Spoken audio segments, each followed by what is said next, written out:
বিধানসভার অন্দরে আর দেখা যাবে না ফাইলের স্তূপ বা কাগজের ব্যবহার। প্রযুক্তিকে হাতিয়ার করে এবার সম্পূর্ণ ডিজিটালাইজেশনের পথে হাঁটছে পশ্চিমবঙ্গ বিধানসভা। বৃহস্পতিবার একটি গুরুত্বপূর্ণ সাংবাদিক বৈঠক থেকে এই ঐতিহাসিক পরিবর্তনের কথা জানালেন অধ্যক্ষ রথীন্দ্র বসু। তিনি স্পষ্ট করেন, আগামী দিনে বিধানসভার সমস্ত কাজ হবে ডিজিটাল মাধ্যমে, অর্থাৎ চালু হচ্ছে ই বিধানসভা।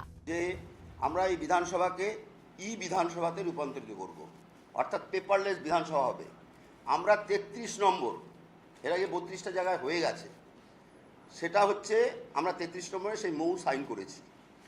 আমাদের কেন্দ্রীয় যে সরকারের যে দুজন মন্ত্রী আছেন তারা অংশগ্রহণ করেছিলেন, আপনারা দেখেছিলেন, এবং সেটা আগামী 100 দিনের মধ্যে আমরা টার্গেট করেছি কমপ্লিট করব। অর্থাৎ এখানে কোনো পেপারের কাজ হবে না। আপনাদের পক্ষে সুবিধা হবে, সাধারণের পক্ষে সুবিধা হবে যে তারা ডাইরেক্টলি অ্যাক্সেস করতে পারবেন, তাদের যদি কোনো কোশ্চেন থাকে সে কোশ্চেন প্লেস করতে পারবেন, তারা এমএলএদেরকে সাজেশন দিতে পারবেন যে কীভাবে কী কোশ্চেন করা উচিত, কী অসুবিধা আছে না আছে।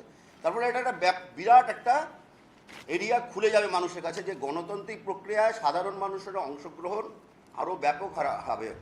ডিজিটাল রূপান্তরের পাশাপাশি নতুন বিধায়কদের সংসদীয় কার্যপ্রণালী সুচারুভাবে শেখাতে বিশেষ প্রশিক্ষণের বন্দোবস্ত করা হচ্ছে। আর সেই কারণেই পশ্চিমবঙ্গ বিধানসভায় পা রাখতে চলেছেন লোকসভার স্পিকার স্বয়ং। তার সঙ্গে হাজির থাকবেন দেশের অন্যান্য রাজ্যের বিধানসভার স্পিকাররাও। নতুন জনপ্রতিনিধিদের কাজের পরিধি ও আইনসভার নিয়মকানুন শেখাবেন তারা। যে আমাদের এই বিধানসভায় আমি যেটা রিয়েলাইজ করেছি যে 200 জনের উপরে নতুন একদম এমএলএ, তারা বিধানসভার ব্যাপারে অনেক কিছু জানেন না, প্রথমে আসবে, সেই জন্য তাদের প্রশিক্ষণের ব্যবস্থা করব আমরা। এরপরেই তাদের প্রশিক্ষণ হবে 2 দিনব্যাপী।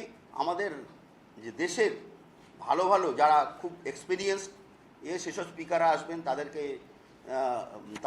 তাদের সামনে বক্তব্য রাখবেন, এবং এটা একটা ওয়ার্কশপ হিসাবে হবে 2 দিনের। শুধু বিধায়ক বা প্রশাসনিক স্তরেই নয়, বিধানসভাকে সাধারণ মানুষের আরও কাছে টেনে নিতে বড় পদক্ষেপ নেওয়া হচ্ছে। এবার থেকে বিধানসভার ঐতিহ্যবাহী মিউজিয়াম বা সংগ্রহশালাটিকে খুলে দেওয়া হচ্ছে সাধারণ নাগরিকদের পরিদর্শনের জন্য। ফলে আপামর জনসাধারণ খুব কাছ থেকে বিধানসভার ইতিহাস দেখার সুযোগ পাবেন।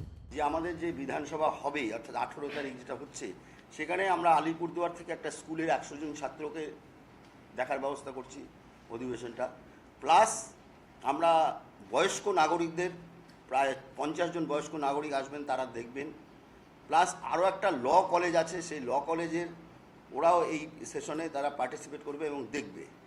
তো এরকম একটা সিচুয়েশন আছে, দেখা যাক সবাইকে। আমরা আবার বলছি যে আমাদের বিধানসভা একটা মিউজিয়াম আছে, যেহেতু এটা বহু পুরানো বিধানসভা, এর অনেক কিছু ডকুমেন্ট আছে যেগুলো কিনা রিসার্চের জন্য ব্যবহার হতে পারে, সাধারণ মানুষ রাখতে পারে। তার জন্য আমরা একটা ব্যবস্থা করব যে বিধানসভার যে মিউজিয়াম সেটা দেখবে এসে লোক।